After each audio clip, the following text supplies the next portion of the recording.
Okay, so now here we have declared tuples of characters, tuples of integers, and tuple of strings. Now using the print output function, we are printing all the elements of these three tuples. So character tuple, so elements enclosed inside the parenthesis. Okay, integer tuples, elements, and string tuples and string elements of the tuple 3.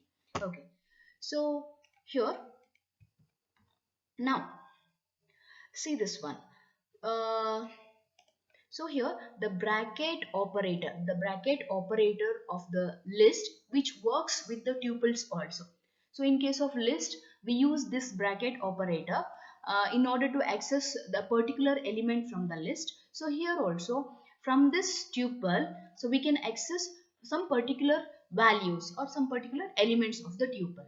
Okay, so and also we can use the slice operator. So this is the slice operator. So we have used this slice operator in many times in our previous chapters, previous programs. So we can use the bracket operator with the tuples, we can use the slice operator with the tuples. Now see this one. So we have declared once again the same thing, tuple variable. So and using the tuple of built-in function, for this built-in function we are passing the string.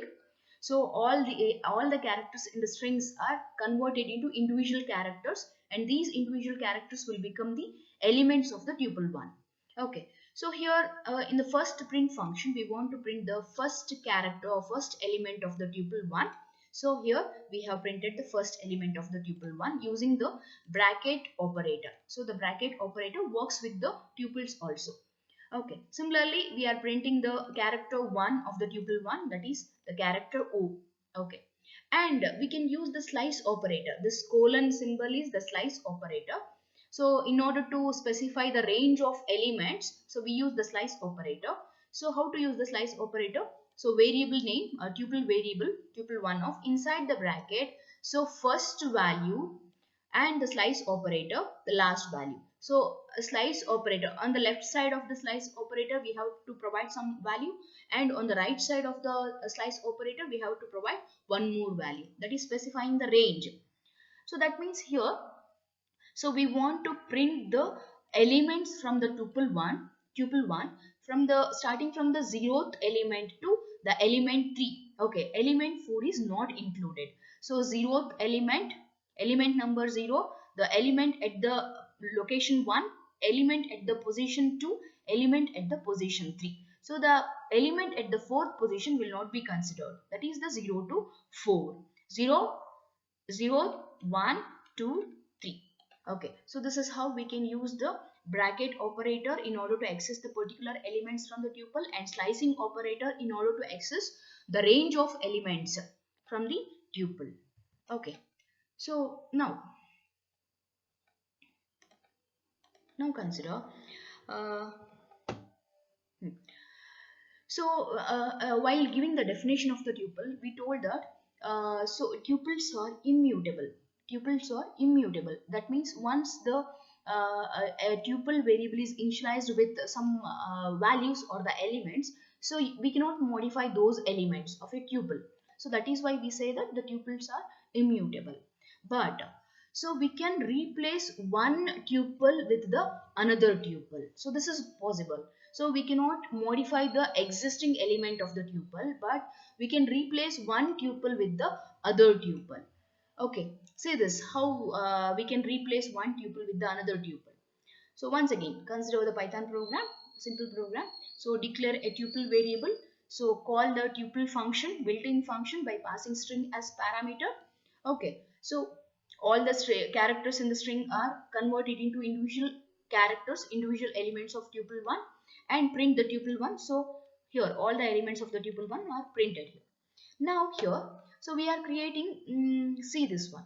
So one more tuple, this is a tuple also. We have not given any name for this tuple, but it is inside the parenthesis and the single element is ended with the comma means, so it is a tuple only.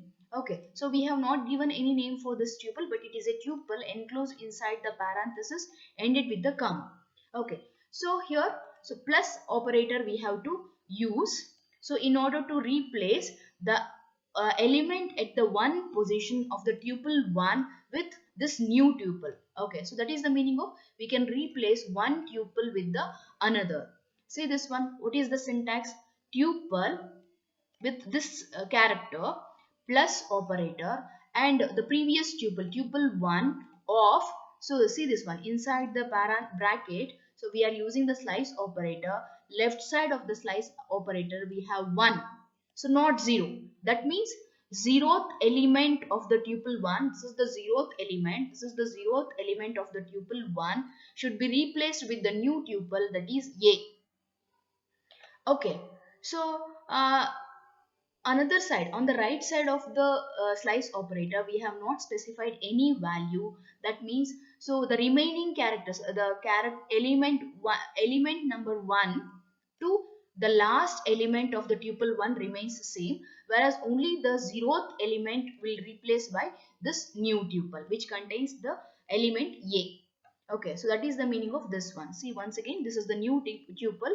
So in tuple 1, so we want to replace the zeroth element with this new tuple. And the modified tuple is once again reassigned to the same variable tuple 1. So print this one. So tuple 1, modified tuple 1. So this is before modifying the tuple 1. Now, see here, the element number 1 to the last element, those elements are same as it is. Whereas the zeroth element, so is this element is the zeroth element at the zeroth position, which is replaced by the new tuple, that is a. Okay, so this is how we can replace one tuple with the another tuple. So now consider how we can compare the two tuples. So we can compare the tuples. Tuples are comparable. So using the comparison operator, using the greater than operator or less than operator, we can compare two tuples. Okay, so see this one here. In order to compare two tuples, at least we need to have two tuple variables. So tuple 1 initialized with these integers, tuple 2 initialized with the integer elements. So using the bracket or the parenthesis is optional. So before comparing all these things, just print the tuple 1 elements and tuple 2 elements. So here tuple 1 and tuple 2 elements. Okay, so now, so we want to compare the tuple 1 with the tuple 2. So we have used if conditional statement. Okay, so this is the comparison operator which is used to compare these two tuple variables. So if the condition is true, if these two tuples are equal, we are going to print this function. So else if, so if this condition is false, then one more condition, tuple 1 is greater than tuple 2, and we are going to print this condition statement.